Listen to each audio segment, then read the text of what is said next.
All right. Let's take this call. I hear the claps and. I had Tom Britt call me this morning. Oh. He talked about 3 o'clock for the meeting with Golden. All right, you're on the air, gentlemen. Well, Can you hear me? now. Everybody is on the air, and I see that we have a call in. Good. So hold on one second. I just want to say thank you and join us, everybody, in welcoming back our distinguished guests, retired Judge Arthur Burnett, retired U.S. Army Major General Hawkins, and last but not least, Mr. James Rodriguez, President CEO of Fathers and Families Coalition of America. And as members of our community, not only are those 3 gentlemen subject matter experts in their professions and areas of concentration, but they have volunteered their valuable time here with us today to serve on our very first panel discussion, engaging topics on important issues to veterans that address their needs. Therefore, we will have no other calls in today as we engage in a robust discussion in our call to action on serving the underserved with special attention to veterans of color and their family. So, let's get started, shall we? All right, let's begin with Judge Burnett and Major General Hawkins on a new initiative that they both are involved with called Veteran Drug Courts. Gentlemen, what are Veteran Drug Courts?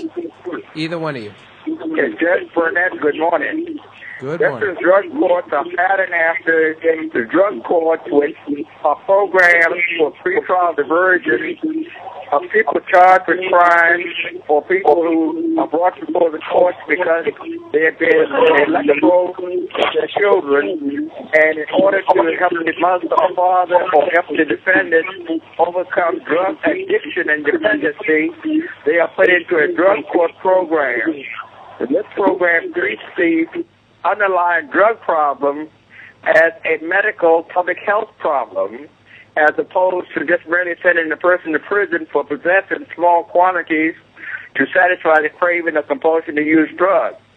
In addition, they have counselors or case managers that help them get employment, affordable housing, and I head an organization called the National African American Drug Policy Coalition that will even give the person, a civilian or veteran, a counselor to help them with reference to employment, with reference to housing, to get them stabilized in the community, and to work with them with any other court cases they have so that they don't end up with a criminal conviction and they get stabilized in the community and can function as healthy people. Well, I know a lot of people want to know. Absolutely, and this is Major General retired John R. Hawkins III. Just came out in Great. 09, May of 09, with 37 years, 9 months, and 10 days. And I tell you, it's a pleasure to work with Senior Judge Arthur Burnett in the National African American Drug Policy Coalition as his Assistant National Executive Director. The drug courts and what is now starting, the Veterans Courts, which have also been up and running, are really, really good ways to make sure that people are given the opportunity by the judicial system to deal with their problems, realizing that these are medical issues, that the drug issue is a medical issue. We're talking about people that use, not big time sellers of the substances, but people that use that have addiction problems, and helping them to solve those problems in such a way that they are not likely to return to the judicial system again for trial and potential punishment.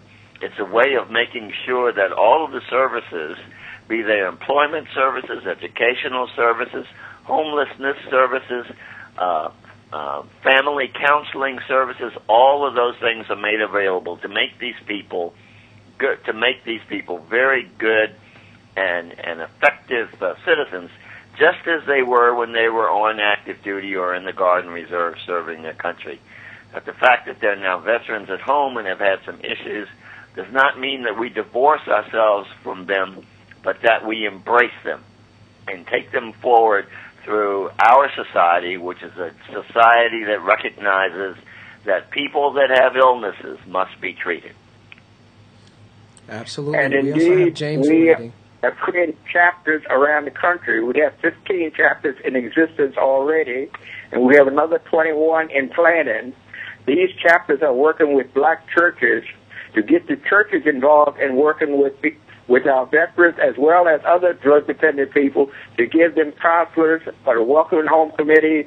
And indeed, we are asking the churches to take inventory of their members as to who will rent places, affordable housing for them, as well as employ them, so that we are telling the churches, you just don't preach and talk about religion and hereafter on Sunday, we want you to implement your religion 7 days a week by stepping up to the plate and being not only counselors, but removing obstacles and barriers to these people adjusting in their lives once they overcome their drug problems or alcoholism problems or even mental health issues. So we are, much like the Martin Luther King movement, bringing all of the African American churches into the fold to help black veterans and other African American citizens recover from drug addiction, so they are not recidivists just being bounced back and forth in prison.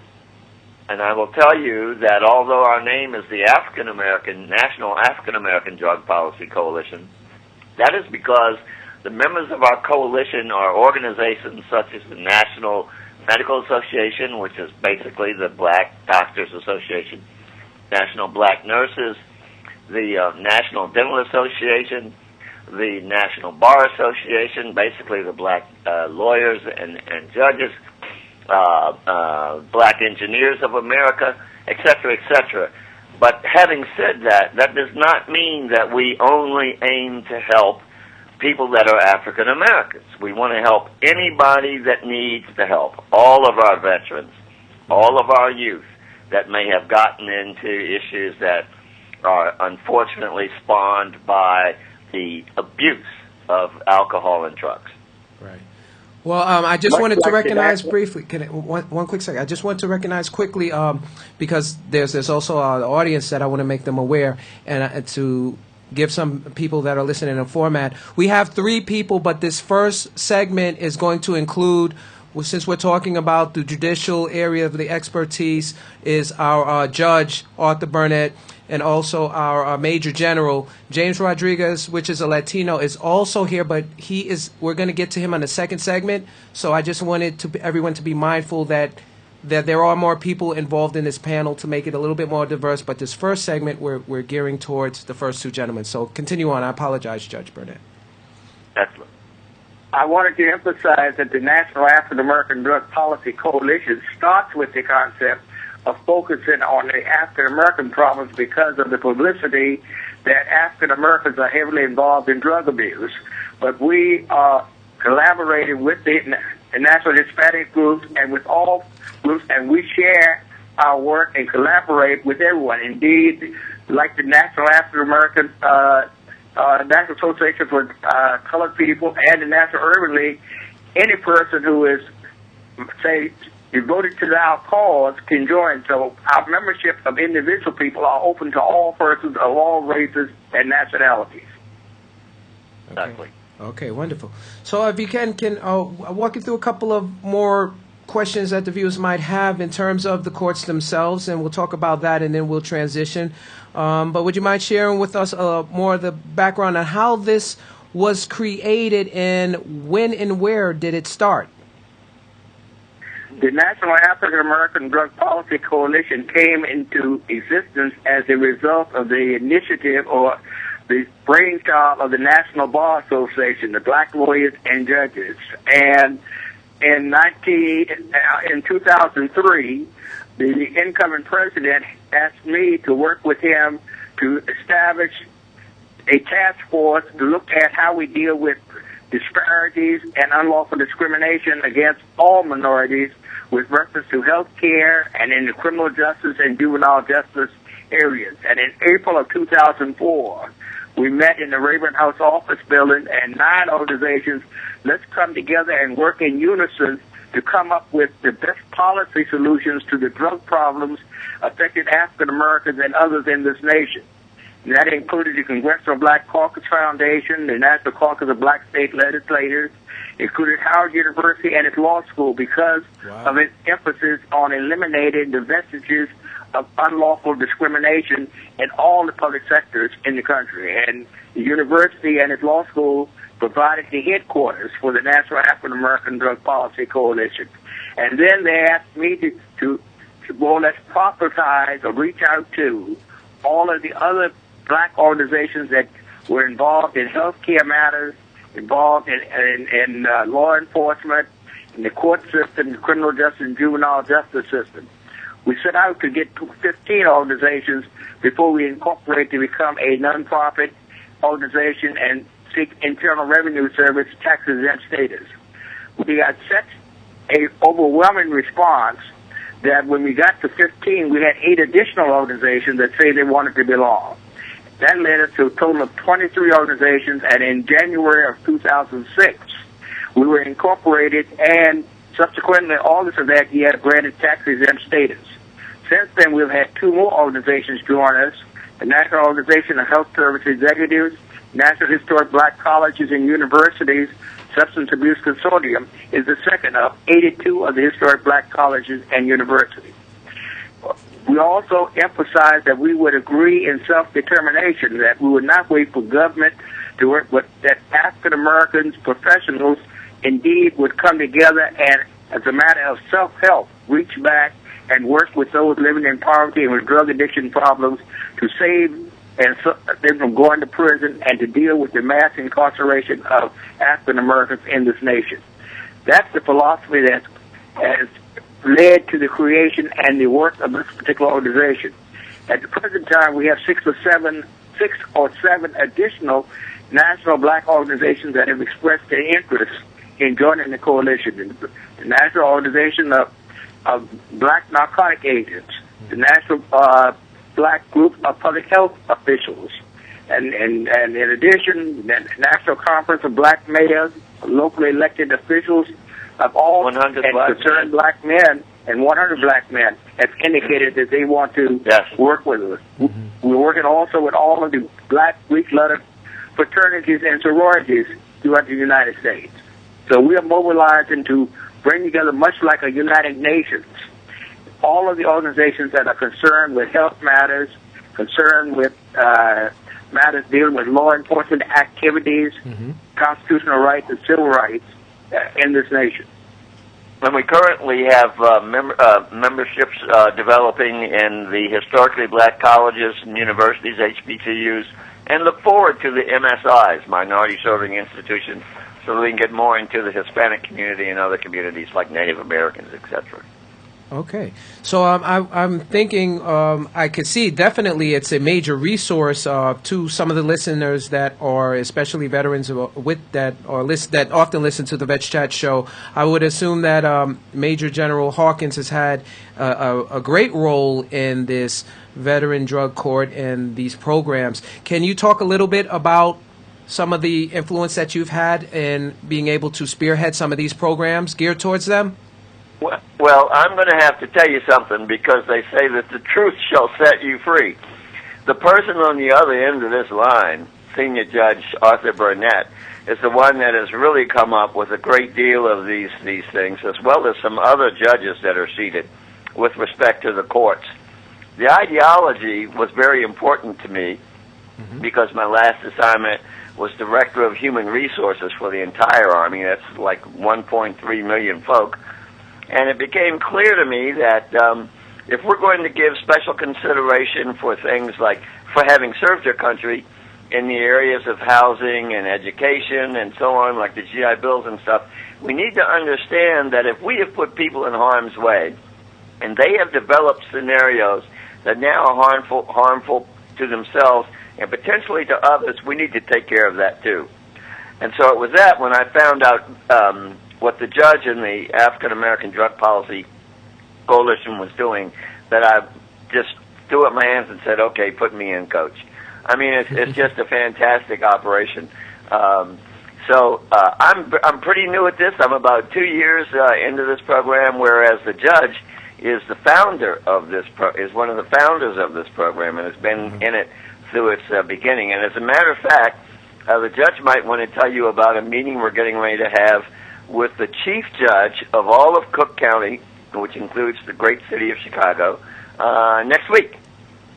Okay, sure. You can go right ahead and tell us. We're meeting with the chief judge in Chicago next Friday to urge him to create a, quote, fathering court in the court system where fathers who have served time in prison or veterans who have drug problems can go into court and get a modification order of child support orders so that they will have a time to get on their feet, to have enough income left to at least have 3 meals a day, a decent place to live, and get re-involved in their children's lives as well. So this fathering court will be almost like a kind of social service agency to provide all of the wraparound services that people coming out of prison, as well as veterans returning from Iraq, Afghanistan, and elsewhere might need to make a healthy adjustment in the community. And indeed, our fathering court even had employers signed up with them saying that we will affirmatively work with people in your program who are making progress to remove barriers and obstacles to them with reference to getting employed and getting restabilized in our communities. Now, going back to what General Hawkins initially said, as a magistrate judge back in the 1970s, when the federal district court judges in D.C. had probation violators, rather than immediately send them back to prison, they would send them to the magistrate judges to get all of the people involved with working with that person doing their jobs, providing the counseling services, employment assistance with reference to education programs. And we were successful in bringing people who were technical violators who had changed their address and had been keeping in contact with probation officers into contact with the system and working with their drug problems. And one of the proudest things I would say that I've accomplished in my judicial career is that by working with people in this program, we get 3 or 4 people out of every 5 successfully through probation, and where they do not commit new crimes, and they become stable and productive citizens. And actually, these probation compliance courts back in the 70s were prototypes of what drug courts are today. And the success rate of people who turn their lives around is so significant that many of them make greater contributions to society than people who have never had a drug problem or never been in prison, and they become outstanding leaders in our community. Mm-hmm.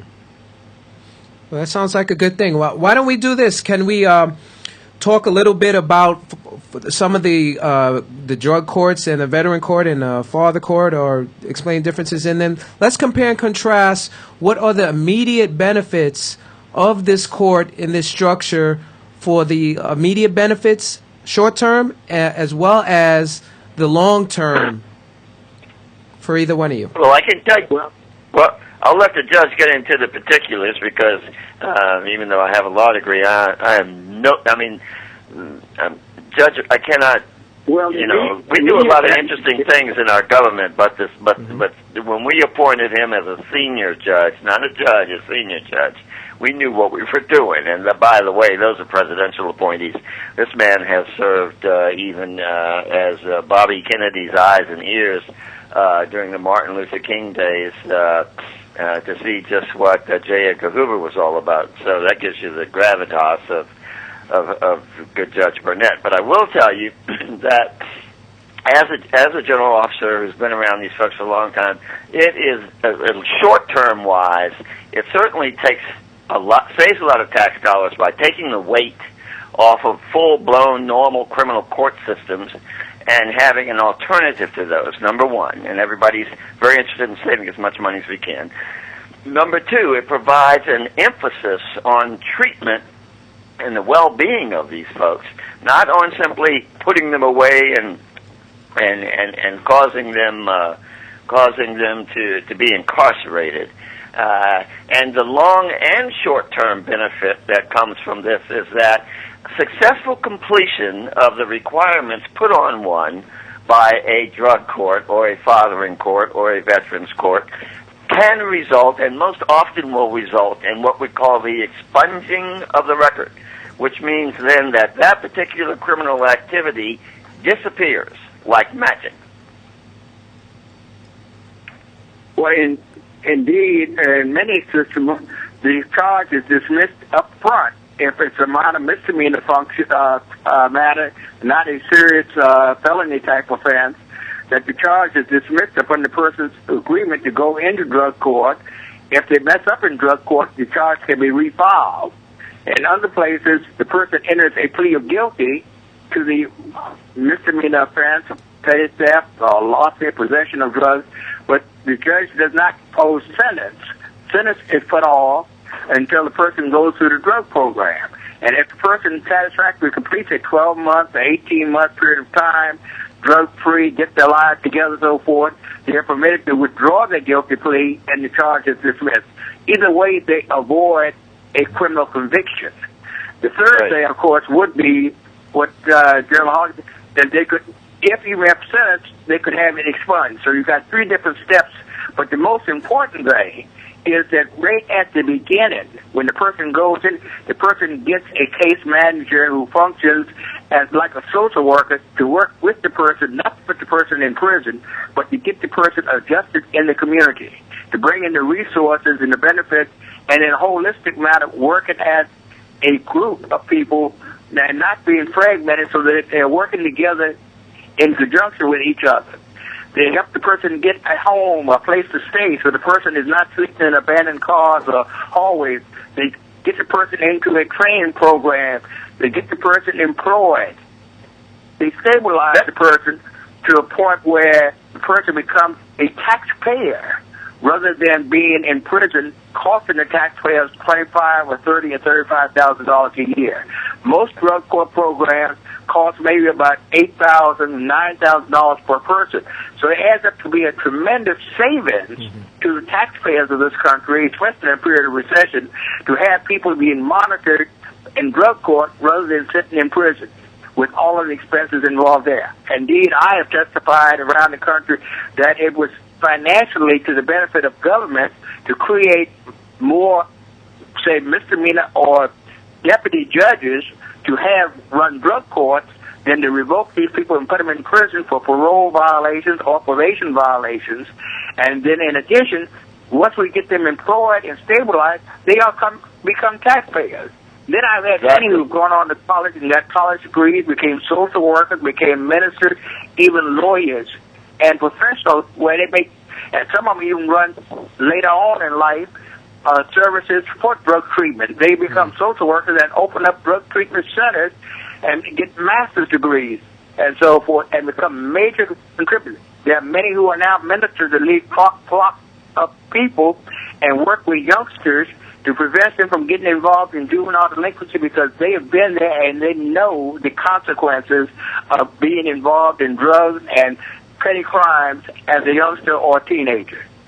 That's exactly right. A veteran, just by the, if a person, first of all, we have an all-voluntary service now. This is not like where there was a draft and everybody had to go.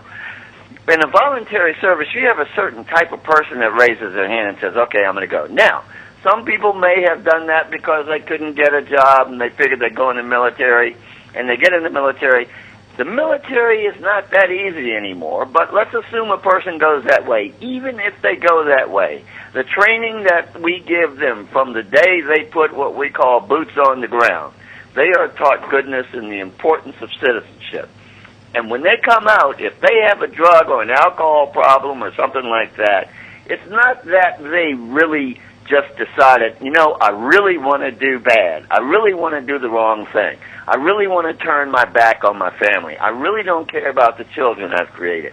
That is not the issue. The issue is one of desperation. And so we're trying to take away this desperation and replace it with opportunity. And that's what these courts do. They intervene in a process to save a person so that they can then be, as the judge has said, good tax-paying citizens as opposed to those that live off of other folks' taxes. Can I say something, Trent, Sure, General, and Judge? This is James Rodriguez. One of the things that I've been advocating over the last several years and Fathers and Families Coalition specifically, that we need to have more community correction programs. Because as the senior judge, Burnett, and General Hawkins just relayed, listen, there's an overrepresentation of black fathers that are incarcerated. 1 out of every 15 black children in America has a father that's incarcerated. And 1 out of 42 Latino children has a father that's incarcerated, compared to over 100, 1 out of 100. So you could do the math, it's more than triple the amount. But the majority of these crimes, they did not need to be incarcerated, and over 8.5 million children has a father that's incarcerated, in jail, or on probation, that if they had community correction programs, they could transition out and go through these court systems that Judge Burnett has eloquently and General Hawkins has just stated purposeful, because all they're doing is breaking down the families, and most families who are being impacted are Latino and black families and children, and so then you create a legacy that's not moving people forward and advancing and elevating them. And I think that's one of the reasons why we have to get behind the National African American Drug Policy Council and Judge Burnett and General Hawkins' purpose and vision of moving this forward on a national level. Thank you. And indeed, my organization, the National African American Drug Policy Coalition, is even working with churches and speaking in churches to youth groups and sometimes almost lay sermons about living your religion and changing the whole attitude of not in my backyard, and emphasizing that it is to our interest not to put roadblocks and obstacles and barriers or slam doors in the faces of people like this, but to work with them and help them and provide them with a service where they then become taxpayers and, in some instances, ex-convicts and living in a neighborhood turn out to be better eyes and ears than the police officers in keeping the person as part of the neighborhood watch program safe and secure. So it's to our own advantage that we don't treat these people as lepers and rejects and close the doors, and to some extent you might say when we do that we become aiders and abettors to them being recidivists and committing new crimes because we don't give them any other options. Yes, I can see the value in that, and it's all great input. What I would like to do is switch gears a little bit and respond to some of the needs that were also brought up on previous shows. As I'll share them with you since you are the panel. Let's switch gears and focus a little bit more on the issues that concern veterans of color in the community. Let's start with a recent controversial issue that's happening throughout the nation, especially in New York City, that they're reviewing the effects, if any, of law enforcement policies such as stop, question, and frisk affecting veterans of color as they come through and may present themselves in these courts. Would anyone like to deal with the issues of that? As a matter of fact, Judge Burnett speaking, we had a panel discussion at our summit conference in September. Which we will have again in April. Dealing specifically with the question of abuse of stop and frisk authority and the need to sensitize law enforcement that they lose the respect of community people as well as people that serve on juries actually not believing police officers' testimony and indeed setting people free, that if they want to encourage citizenship acceptance of law enforcement activities, they have to be able to show clear and convincing evidence of a reasonable suspicion to stop a person. And at the same time, we have to educate our judges to take a strong view of saying we just don't rubber stamp what the police will do. And indeed, there's a class action pending in New York now, brought by the ACLU, that deals specifically with so-called shakedowns or stopping black kids or Latino kids or Hispanic kids just because of their appearance or how they're dressed, rather than any particular factual basis. So judges have to be very observant of what the factual basis is and make sure that police officers are acting consistent with the Fourth Amendment of having actual facts and not just a hunch or suspicion or indeed profiling people? It was amazing. It was. I tell you, I continue to be amazed when we put on these summits. We'll have another summit. I think the 18th through the 20th at Howard University in the spring, in April of this year. When we have people that are ex-police chiefs of large metropolitan areas and also rural areas, and people from the FBI come and actually tell us that they in fact know that sometimes, unfortunately, police promotions have been based upon the number of stops and arrests as opposed to things that go through to a successful conviction. That then makes you understand why a lot of people are stopped, particularly if you're given a green light because of some sort of stop and frisk ruling that then becomes law through either legislation or a particular a governor or somebody. And so it becomes very important for organizations such as Mr. Rodriguez's and such as mine and the judges, for the members of those organizations to be ever vigilant. And as a matter of fact, we had one prosecutor, senior prosecutor, for Washington, all of Washington, D.C., say that when he gets a charge, the first thing he wants to find out is he looks at how many charges has this police officer issued, how many have been found to be groundless, and all of that before he even issues papers. So I mean, you know, this is something that's really catching on here. Nobody, first of all, needs to get involved in stopping and frisking innocent people, and we don't want to promote that through a promotion system for those who do that. And the second thing is no one wants to be responsible for filing a report quarterly, semi-annually, or annually about how they've spent tax-paid dollars on things that are frivolous. So we are actually mounting through awareness programs at the National African American Drug Policy Coalition and other organizations and our national summit that this will not be tolerated and that folks need to be ever vigilant. Great perspective.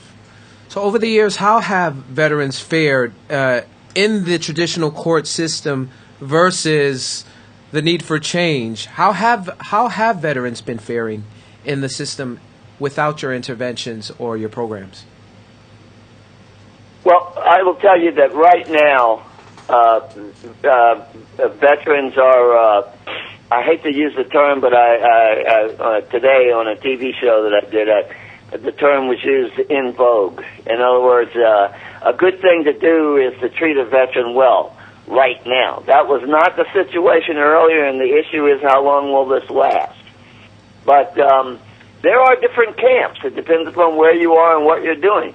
Obviously, if you're near a location like Fort Bragg, North Carolina, or Pope Air Force Base, or someplace like that, or Navy stations down in Hawaii, the judges and the judiciary understand what's going on and tend to treat people with the dignity that they deserve through serving their country.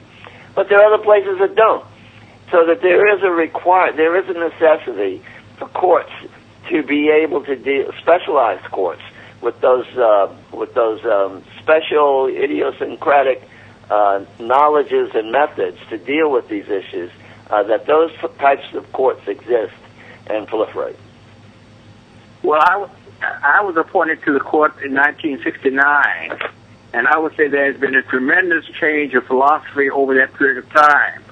And I think the trend that you see of establishing drug courts, veterans drug courts, community courts, mental health courts, indicate that the judiciary has moved in the direction of not being totally penal and punishment-oriented, but really towards a sense of rehabilitation and reorientation to cut down on recidivism when a person gone in and out of the prisons. And indeed, the National Association of Drug Court Professionals puts out a weekly newsletter of drug court successes around the country. And that newsletter sometimes recounts the stories of 5, 6, 10, 15 courts that have praised people with drug addiction problems, overcoming it and becoming and 18 months or 2 years, outstanding citizens at a graduation ceremony. And like I say, I know my own experience when I was sitting here in cases. I frequently had cases where the courtroom was packed, and when a person graduated from a drug court program or completed probation early because they had complied with all my probation, there was applause. And I had many instances, even now, when I walk on the streets of Washington, D.C., where people approach me and say, Judge, you gave me a break. I want you to know that I've been drug-free for 10 years and I've been steadily employed, but rather than send me back and forth to prison when I had a drug problem, you worked with me and got my life together. One of the most significant ones I ran into was a guy who said he was referred to me 30 years ago, and I worked with him, and now he is the youth counselor in D.C. and has been arrested in 30 years.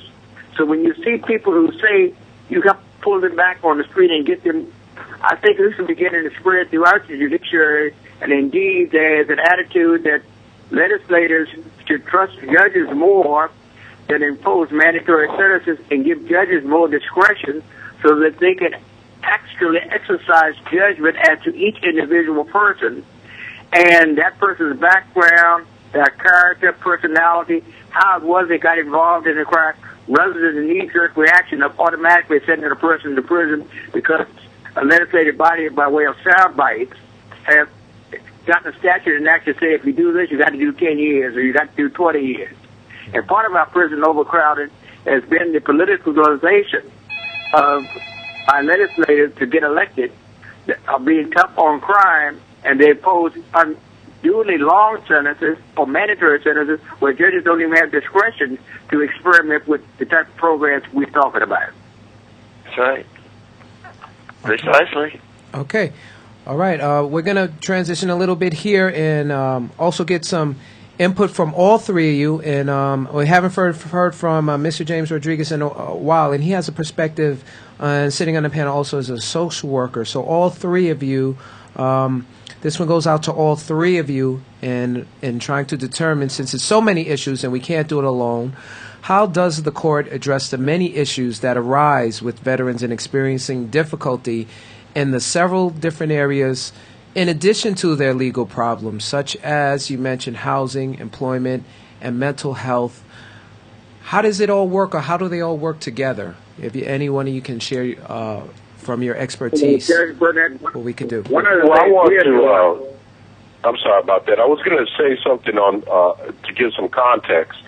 You know, I served in the 20 years, 6 months, 13 days in the military. One of my last assignments in civilian life, it's considered like an undercover law enforcement officer, drug demand reduction. So I didn't have a lot of friends, but I remember making an arrest of a gentleman, an E9, 26 years in the military, and in tears because he went back home to the Bronx, New York, and used crack cocaine. And it wasn't him that we really cared about. It was trying to find and put together, and General knows this, put together the links between how he got that and if we could try to get more fish and cast a broader net. And I felt bad because he didn't get any retirement. He got an Article 15 discharge, and it was other than honorable conditions. He could never get it to an honorable condition, and made General Hawkins is aware that it happens a lot, whether 26 years or 26 days. Oh, yeah. Oh, yeah. Sometimes you go back to your environment, and you fall trap to... Exactly. It's almost if time stands still for a lot of our communities. We leave the projects, the ghettos, the barrios, but sometimes we go back, and it's like, we've changed, but everything else has stayed still because there's not enough resources, there's not enough momentum to elevate men and women of color, period, if they're in the military or not. And because of that, it's almost as if you go back to your community and you fall trapped to where you left to begin with. And one of the things that hurts me the most is when General Burnett shared with me, and I just read a thing that the unemployment rate for returning young veterans is 30%. The PTSD and the substance abuse is on a rise like never before for young veterans. I'm talking 23, 24, 25-year-olds. And I just remember being a 25-year-old staff sergeant, and I thought, greater things I've got. I had different goals. First, let me become a senior NCO. I didn't think about going back and being homeless. That was never on my agenda, but we've got so many homeless veterans. Oh, absolutely. One thing that really, really makes my skin curl is that of the reported ones, and this is just the reported ones, there are roughly, if you average it out, there are 18 veteran suicides a day. Not a month, not a year, a day. 18 veteran suicides a day, particularly between the ages of 19 and 40. So I'm not talking about folks that did World War II and the Korean War and are getting close to the end of a great time on the face of this earth and then decide to take themselves out fast. I'm talking about people without hope at a very young age. And it doesn't need to be this way. I'm also a father, and my son, when he came back from Afghanistan, one of the worst days as a father, I went to pick something up at his home, and I saw the window shades moving, but he didn't answer the door at 9 o'clock in the morning when he should have been at work. And then he calls me up drunk on the phone, and I know he had multiple weapons in the house, and saying that he's a loser. And I had to try to rebuild my son's self-esteem. And one of the things that hurt me as a father is there was nothing I could do. Now, how many veterans come back feeling like they're lost when they're really not? And so, what if I didn't? What if I didn't say, son, you want me to return? He said, no, Dad, don't turn around. So I had to do crisis intervention with my own son. That's right. Over the phone. And thank God that and think of those that don't have a great father like you to do that. Or any father. Yeah. So, that's what I mean. We gotta, I just have come to the position that there's just those who talk about caring about our veterans and those who are really standing firm. And I'm just tired of those who pontificate at positions of leadership in our community and they don't follow through. And so hopefully we got a new segue of leaders that are going to come in, because there's going to be a season when Senior Judge Burnett and Major General Hawkins aren't going to be there, but who's going to take up the mantle for them? Because it can't go like this. I can't see young kids, because now I almost feel like I've become older at 46, seeing young kids being distraught, no vision, no hope, no sense of purpose. And I think that's why what you guys are accomplishing to do is critical to the Black and Latino communities and Native Americans, because I don't want to forget about our Native Americans and other Asian Americans, because Native Americans serve our country with great valor, and they come back home to their tribal communities, so of them, and they're just as lost as well. And so that's why we need more resources. You're right. You're right. Judge, would you like to add a perspective as well? National African American Drug Policy Coalition has as one of its missions changing policy. So we work with the Congressional Black Caucus and the state legislators to try to get legislation introduced to remove a lot of these barriers, so that when veterans and others come back, we can come up with opportunities like referring to community college to become IT experts, computer experts, and so forth, and get jobs. So part of our mission is to remove barriers and obstacles to housing. We got the Department of, the U.S. Department of Health to get HUD to at least not have a blanket policy of excluding someone from public housing just because they had a criminal record. There was a time the Supreme Court ruled that they could be excluded, and it was constitutional.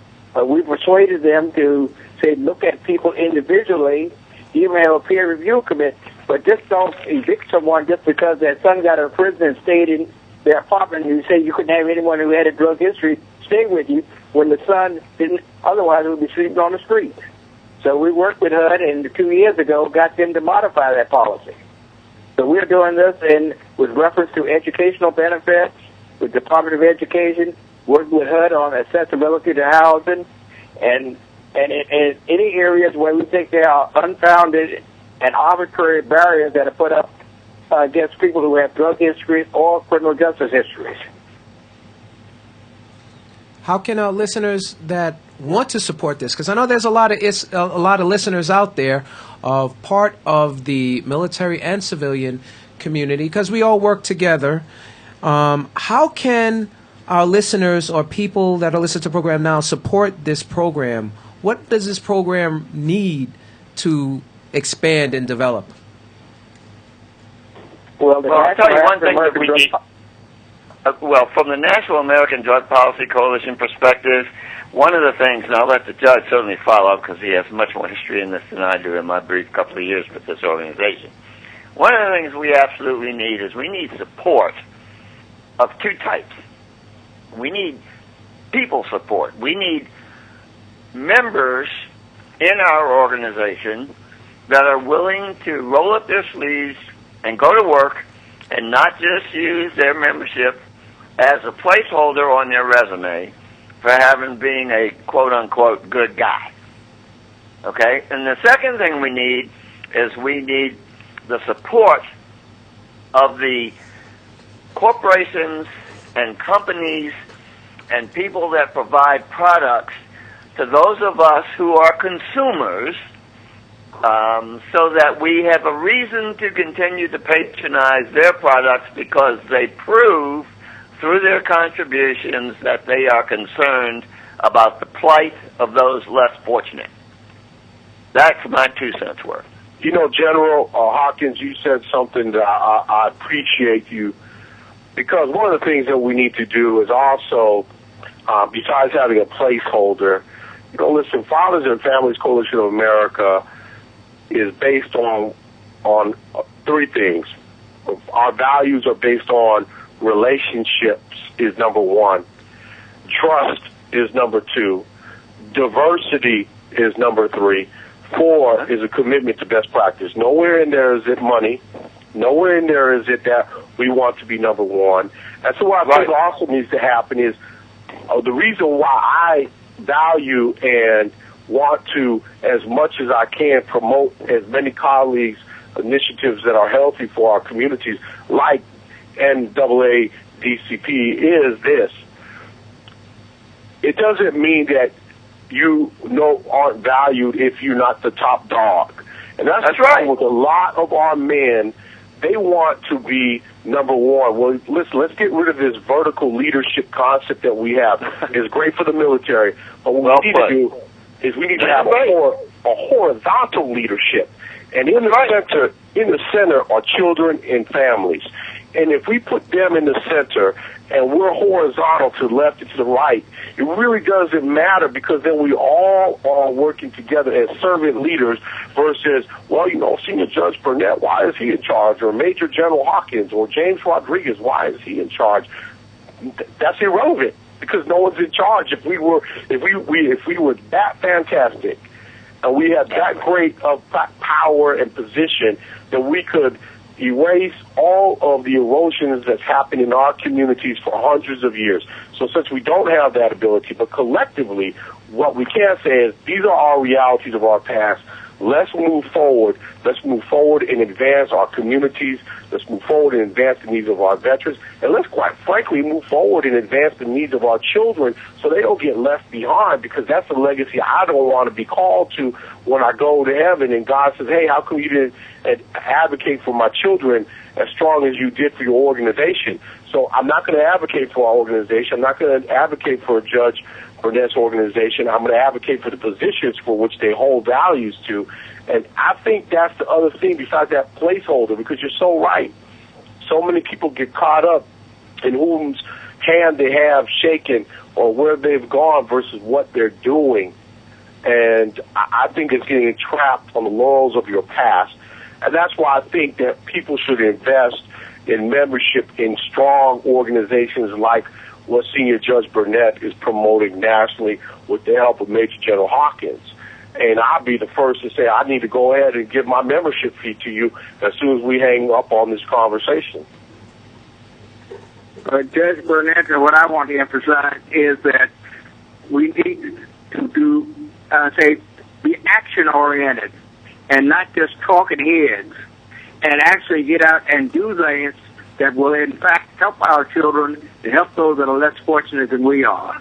I tell people I'm approaching 78 years of age, and I don't know how many more years of life I got, but I want to make a difference in changing the quality of life for all American citizens, even those who are the poorest and the least of us.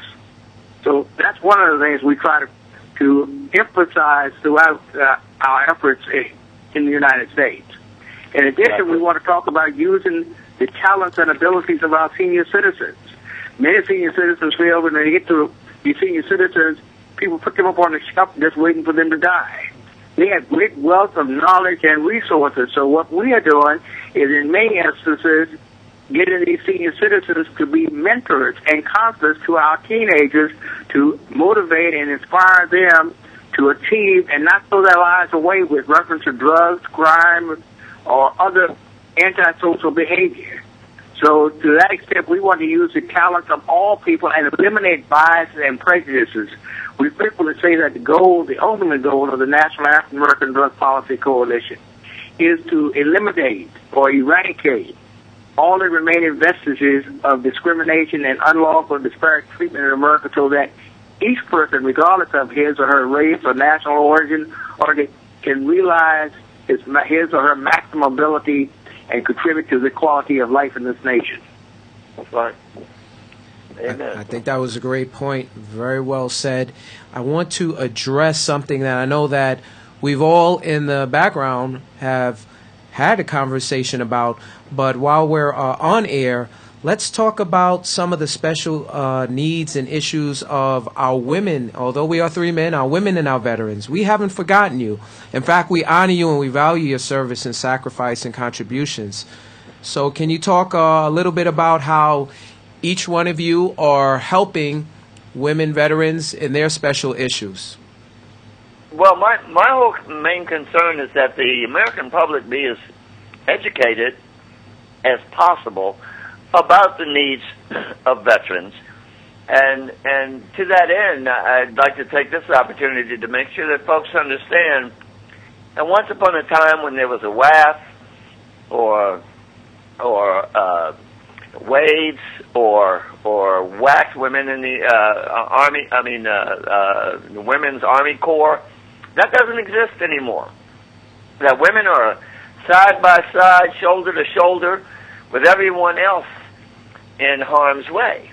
And they need to understand that there's no such thing in this asymmetric warfare that we have going on these days. Warfare is not like it used to be. It's not where you have a line and the good guys are on one side of the line and the bad guys are on the other side of the line.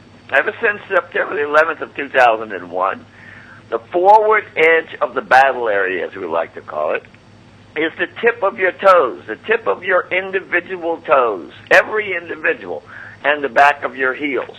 There is no rear echelon. So there's no room for people to think that, well, women in the military are not doing what men are. They're doing everything. If you're a truck driver, if you're a nurse, if you're a logistician, if you're in the Signal Corps, or if you're supporting an infantry, armor, or artillery organization or aviation, you are subject to be shot at. You are subject to suffer the same ills that come to any other soldier. And so when they come out, they have the same issues, the same needs. It's not a second-class need that they have.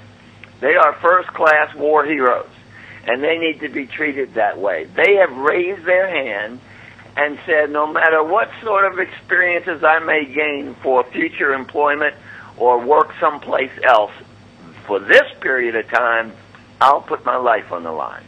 And everybody needs to understand that every woman serving today or who has served is in that category of heroic people who are willing to put their life on their line for others.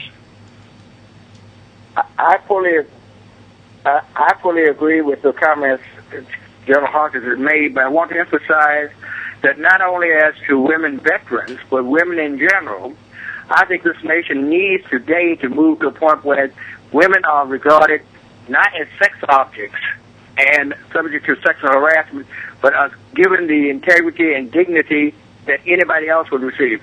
Sexual harassment and assault has no place either in the military or in civilian life. Number two, they should be paid 100%, not 82% of what men get. So if the job is done and a woman does it, she ought to be getting the identical same pay that a man would get for doing the same job. Right. And therefore they should be recognized for their values. The third point, especially relevant in the African American community, fathers need to be involved in the lives of their girl daughters so that they recognize real affection and love as they grow up and don't look for love in all the wrong places. So many of our teenage girls grow up without a father and don't have the slightest notion other than fantasy or what they see on the radio or television, what a man is and what a man should be and how a man should respect him.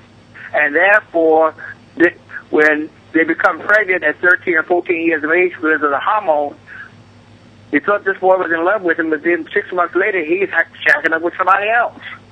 So we need our male fathers to really teach to our young girls how to evaluate male persons and determine their true worth. Absolutely. Absolutely. And Judge, you just hit, I started thinking when each of you were talking, when I came in, it was soldier, sailor, Marine, airman. There's no female version in front of it. It doesn't say, unless you say ma'am, yes ma'am, no ma'am, yes sir, no sir, that means you're an officer. And so even if you're an officer, there's no distinction between gender. Right. And why is the military the only, and think about this, the only system in America that does equal pay for the job, for the rank, for the position? So maybe there needs to be a lesson learned from the military. It has some issues starting up with, and I know we can all appreciate that there was some segregation in the military, and there's been some challenges like tailhook, and we know some of those things from the past. But at least there's equal pay and promotion opportunities. And hey, one of my greatest persons that I served underneath, Colonel Williams, was a strong commander, and I admired her. And if she said jump, I didn't even question. The next thing may be how high, and that's it. And then I think that we need to do that. And I think because she was a strong role model, that there are other strong ladies that are role models, like our previous chairman of our board of directors, Judge Veronica Torres. And I told her, Judge, you are a role model to young Latinas, that they can do so far more, that they can get a master's degree, that they can get a Juris Doctorate degree, that they can be appointed to only 2% of all federal appointees are women, and of that is less than 3% that are Latinas. So you are in such a special place as a role model, and it's because she had a strong father. And I'm a father of 3 beautiful daughters, and I always tell them you can do everything, and everything's possible. But I love what you mentioned, Judge Burnett, because if not, they'll fall into a trap of falling in love with the wrong man, because the first love of their life, that's a man, their father, was absent. And so we need to address not only father absenteeism, but then when you get into a relationship, men and women don't need to create additional barriers for father involvement. And I think that's one of the things that we do. We really don't, we're not on the sides of fathers' rights. That's absolutely right. On the sides of making children a priority. And I think that's what's critical. We have to make children and mothers the priority, because I don't know about you, I was raised by a single mother, and I praise God for my mother and my grandmother, my aunts. I thank God for their strength and their courage and their service to our country. And I look at them as role models just as much as I look at the men in my family and the men and women that I've served underneath. And I think that's important, though. So we need to have that framework of that one gender is not better than the other. And I'm glad you mentioned that 82% versus 100%, because it's ridiculous.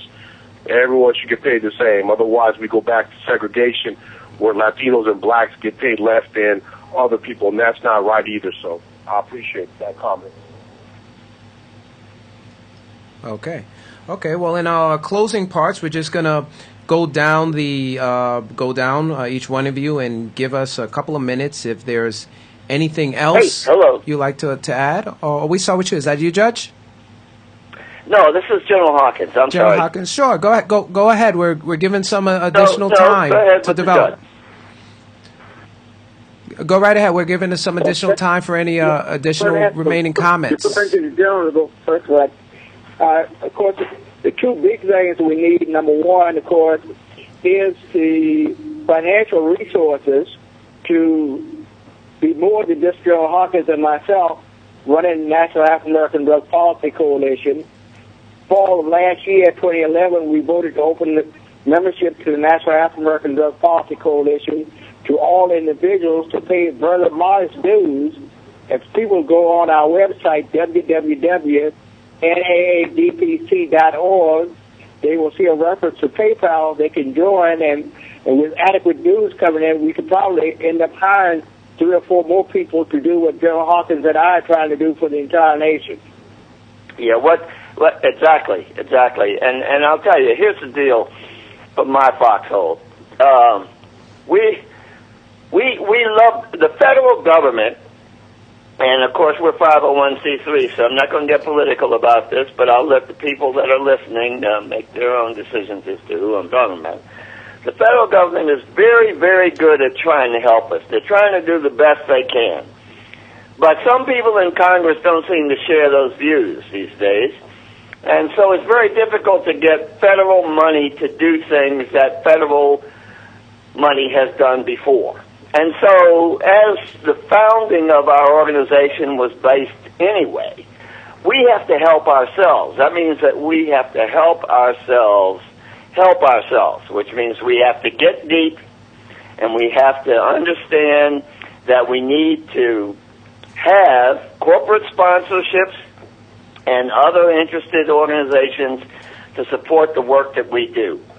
To run a mentoring program, to run a tutoring program, to run a program where you provide a speakers bureau, to where you take children that are having some problems understanding the goodness in this life, because children will do what they see, not only what they hear, to get them to zoos, to get them to museums, to get them to meet and greet and understand and maybe share a sandwich with a real live engineer for Commonwealth Edison or for Lockheed Martin or something like that. Those sorts of things, unfortunately, do take some funds, and we need the support of people. And then we need people to step up and say, you know what, I may not have the money to contribute, but I do have the time, and come join us.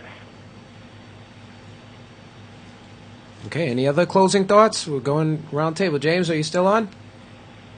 Yes, I was just thinking, Major General Hawkins is correct. The federal government can't be our answer for funding, but they can't be a problem either. So when they have distribution opportunities, what they probably need to start doing now is having an open opportunity for us to see how they make these funding decisions and the merits. Because just like I have to be accountable to our organization and they have to be accountable to theirs, the federal government should be accountable to how they make their funding decisions. And it should be made upon some form of relationship that was guided into a department that made the final decisions. It should be based upon the merit of the organizations and their capacity and the qualifications of those who are leading those organizations. Because there is a lot of fantastic grassroots organizations, and there are some fantastic ones that have been around for a while, but quality is not equated to how long you've been in existence.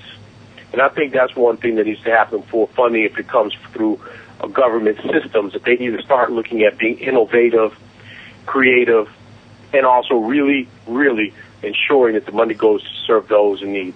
The other thing is I think that we can work together just like today this opportunity to bring the Vets Chat Show and the Comunidad, opportunity to have two tremendous leaders. I think we also need to look at other leaders who said, hey, I'm not going to retire. I still believe in helping my community. So we need to appreciate our volunteers and get a volunteer corps out there with talent instead of saying, well, you've done your time, you're no longer relevant. That is far from the truth. And that's why I'm so excited. Our organization specifically have partnered with the Points of Light Foundation to honor and recognize our volunteers, because we couldn't be in existence without our volunteers. And it's people like Captain Trent Love, it's people like Major General Hawkins, and senior Judge Arthur Burnett. When you listen to his background, you are in just awe. You just can only say one word: wow. Yeah, and you know, so if you don't mind, I'll just take the opportunity to say, hey, listen, if you want to join us, you can contact us to the website at www.naadpc.org. naadpc.org. And there are phone numbers there as well. And just let us know. We'll get in touch with you, and we'll welcome you with open arms. Anywhere in the United States of America, to include the U.S. territories, District of Columbia, St. Thomas, St. Croix, etc. I'm going to follow your lead, General. And if you want to be part of our now international membership organization, go to fathersandfamiliescoalition.org. And we've been blessed because this year we've got 57 affiliates, including of that 4 that are international: Bermuda, Jamaica, Uganda, and Australia.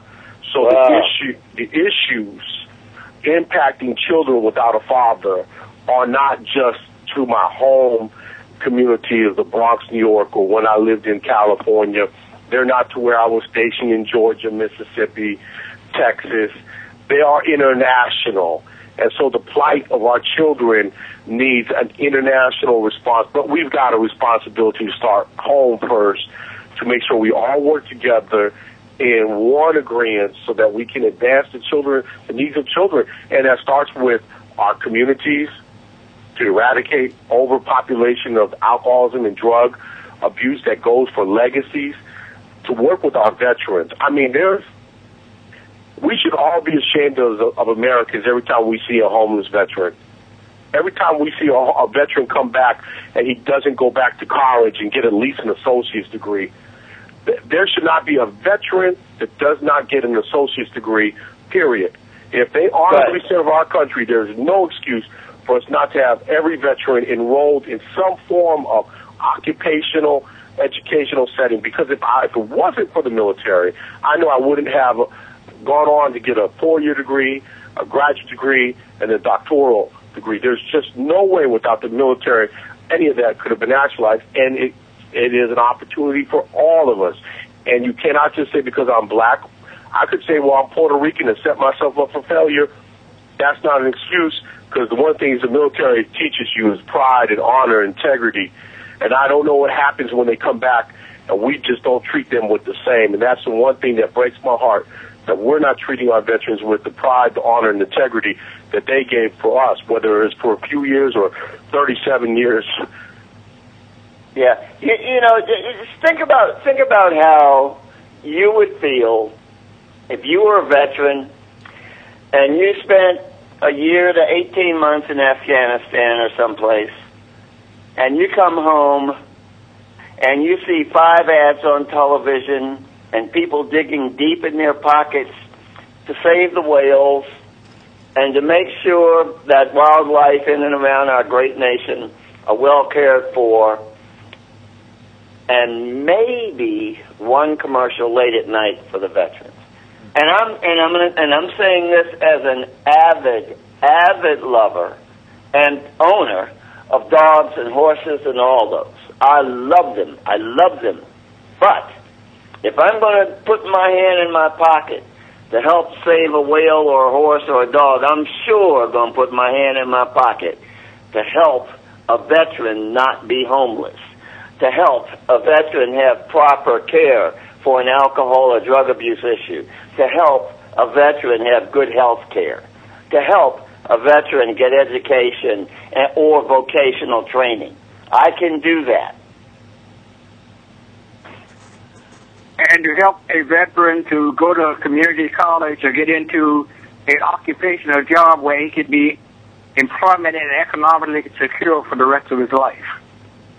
Precisely. Or her life. Precisely. That's all great stuff.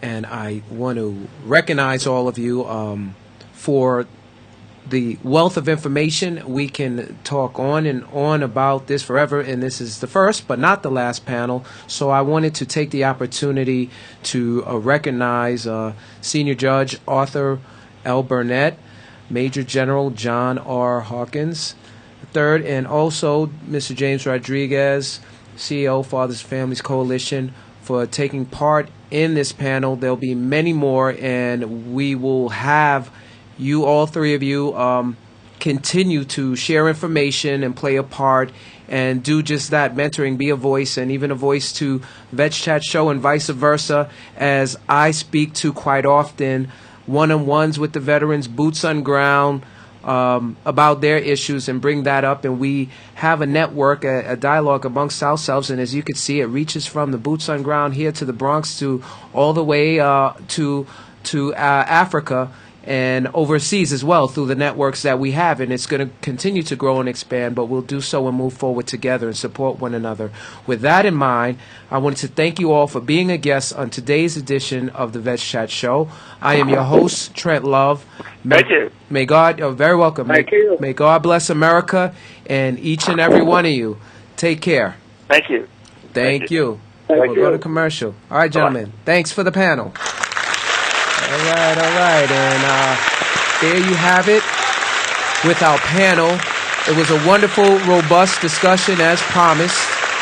And we're going to have many more. So we're going to take a break right now. We spoke for quite a while. We're going to take a break and come back with more on the Vets Chat Show. So stay tuned. Nightline Radio. Broadcasting all over the world. Keep it